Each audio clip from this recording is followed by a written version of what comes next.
Hey guys, it's Amy at 804 Sycamore, and I am so excited to show you how I took an old outdated chair and made it beautiful again.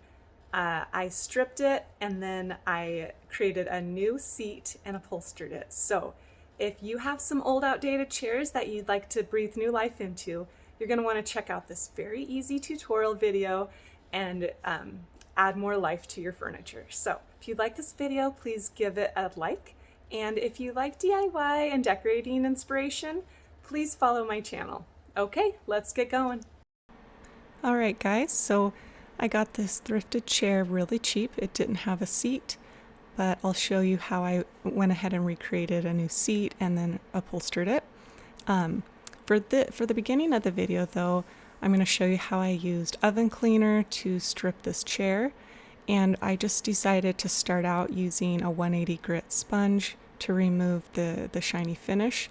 I think the oven off cleaner does definitely eat through that lacquer, any clear coat finishes, but I wanted to just give it a little extra edge to get past the clear varnish and then get in and start removing the stain. And I'm glad I did. It only took a few minutes, and as you can see, I'm not using a smaller sander to get into the grooves. I actually wanted the old stain to kind of show that definition and character.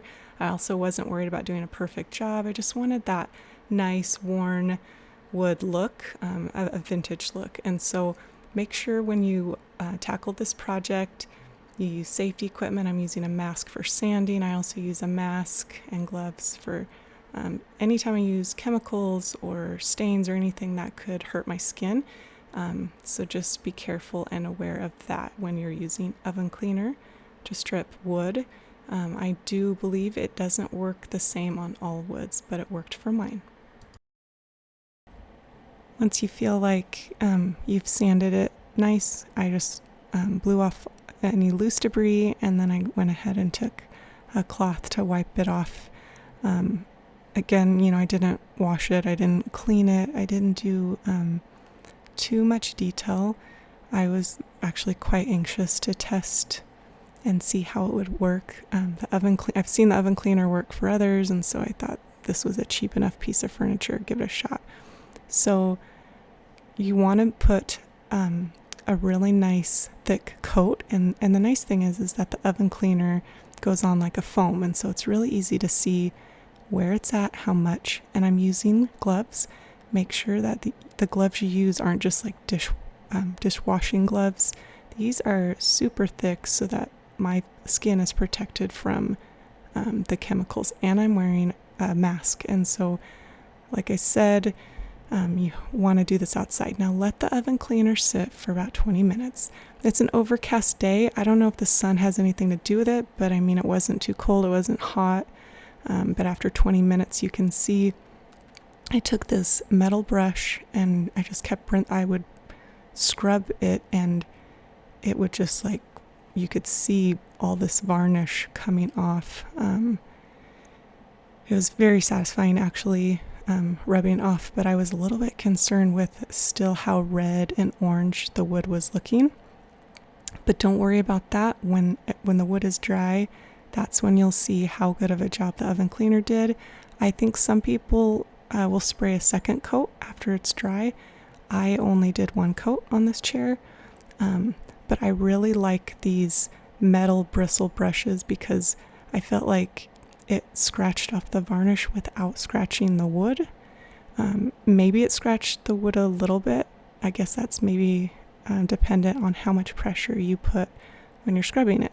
But I liked it for all of my details, and a lot of the surfaces are pretty skinny, and so a smaller brush was kind of a nice way to feel like I'm really getting all those little corners and crevices and stuff. So I put a little bit of Dawn dish soap in the water. I'm not sure that really did anything, but go ahead and scrub off everything. And then when I was rinsing this chair, the water was like turning orange. Make sure you really rinse it and then let it dry. And as you can see, it totally lightened up. That orange and red is gone.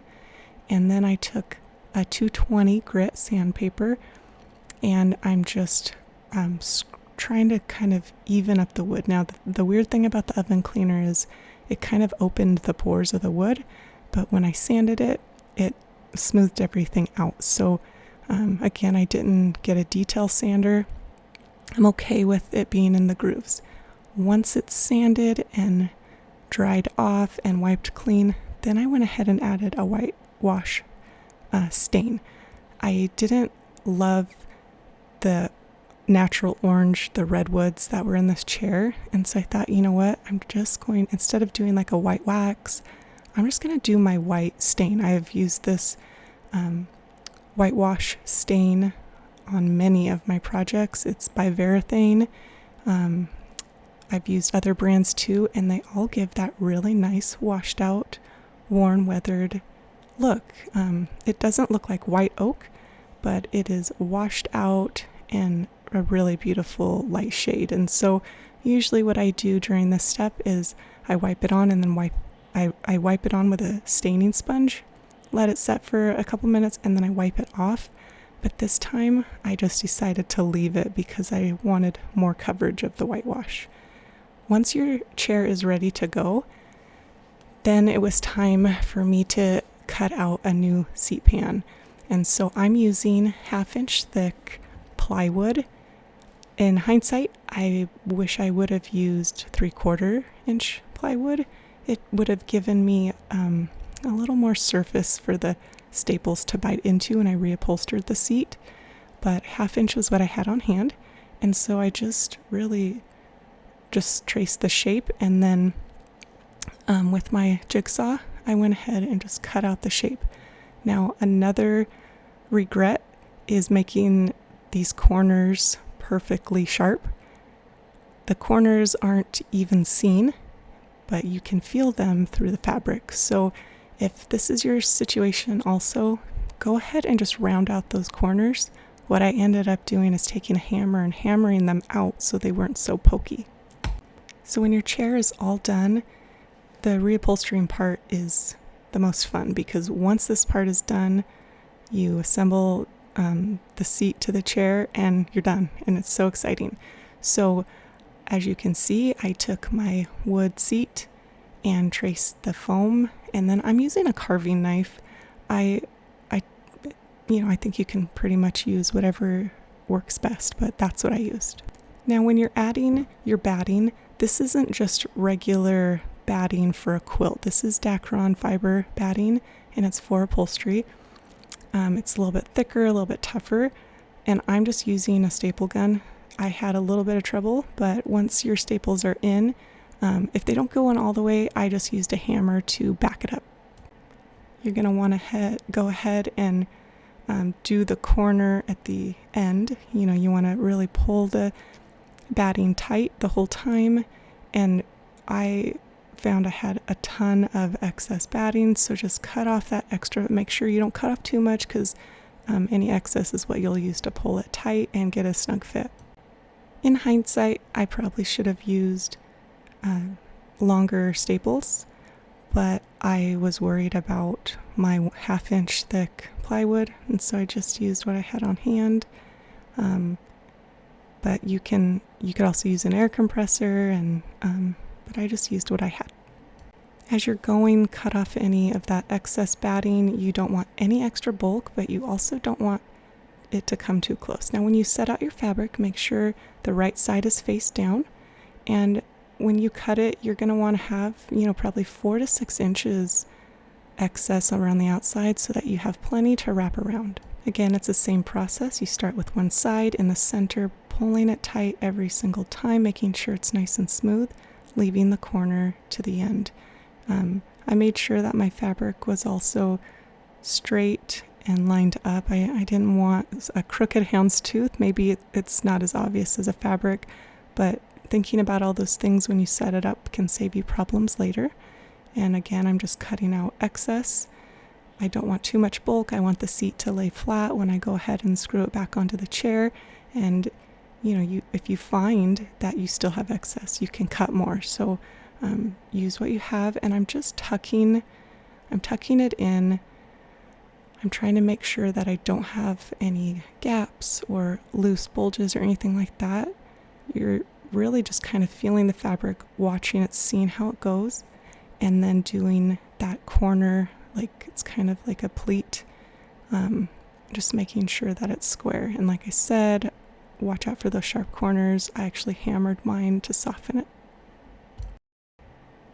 So if you like this houndstooth fabric, I got mine on Etsy, and I'll put a link to it in the description.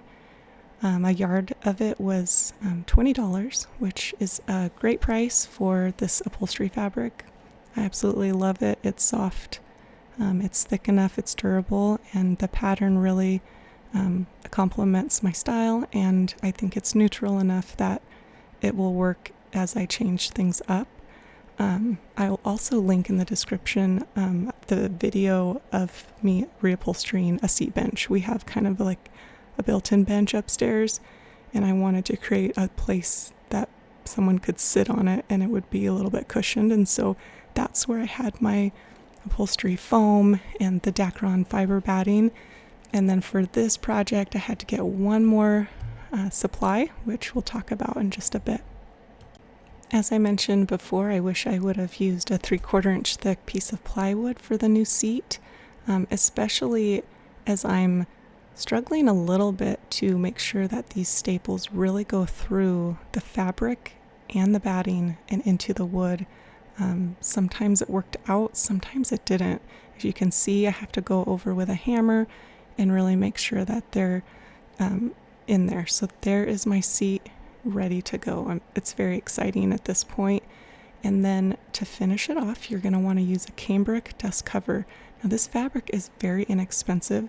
Cut it out the exact shape as your seat.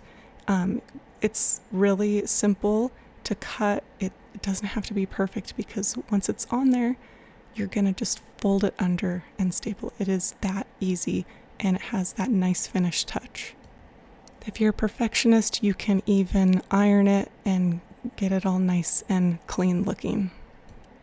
Okay, so we're almost done. I just have to attach the new chair seat to the chair frame, and I didn't know how long of screws to use, so I looked in my stash and found some that I figured, like, kind of measure how long do they come out through the chair frame, and then my plywood is 1/2 inch. You just want to make sure it doesn't come up through the other side of the plywood. Okay guys, this is it. It's all finished. I absolutely love the way it looks, and now it's a very comfortable seat. I like the modern print, and I love the details in the chair, and you can see in some of these shots at certain angles you can really see that original orange red dark stain, but it doesn't bother me. It just really adds character. I wasn't going for perfection. I like the character it adds, and it's very unique, and it just has that really beautiful look. I loved it so much I decided to move my desk down here and use the space with the new chair because it is quite comfortable. So anyways, I hope you consider using oven cleaner to strip your next furniture project. Highly recommend it. Just do it with safety equipment and outside. So if you like this video, please give me a thumbs up, leave me any questions or comments down below, and please subscribe. Thanks so much.